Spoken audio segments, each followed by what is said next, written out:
I've heard of a story that's often told as a true account of a haunting. It's called the Faceless Boy.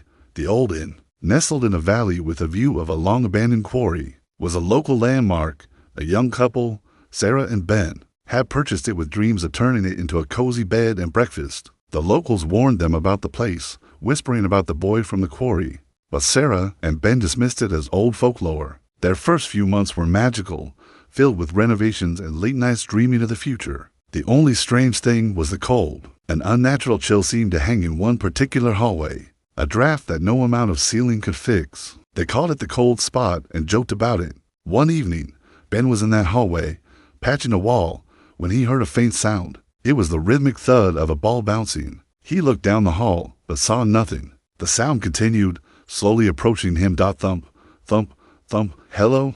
Ben called out, a knot forming in his stomach. Is someone there? The thumping stopped. Must be the pipes, he muttered, trying to convince himself. Later that night, as they were going to bed, Sarah froze in the doorway of their room. Did you hear that? She whispered. Ben listened.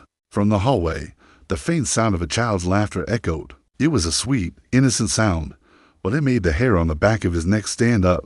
They searched the house, but found nothing. The doors were locked, the windows sealed. The next day, Ben went to the local library to research the inn's history, hoping to find a rational explanation. He found an old newspaper clipping from the 1920s about a tragic accident. A young boy had fallen into the quarry behind the inn, and his body was never recovered. The article mentioned the boy was known for two things: his red rubber ball and his love of a specific song. The song was a nursery rhyme that was popular at the time. That night, back at the inn, Ben and Sarah were sitting by the fire, talking about the article. The familiar cold spot in the hallway grew even colder. They heard the rhythmic thud of a bouncing ball, followed by the faint sound of the boy's laughter. But this time, a third sound joined in. It was a voice, a small boy's voice, singing the nursery rhyme from the old newspaper. The voice was gentle, innocent, and getting closer. It's just the old house settling, Ben said, his voice trembling. It's not real. He stood up, intending to face the sound. The thumping and singing stopped abruptly, total silence. Then, from the hallway, a small, red rubber ball rolled into the room and stopped at Ben's feet. Ben stared at the ball, his heart pounding.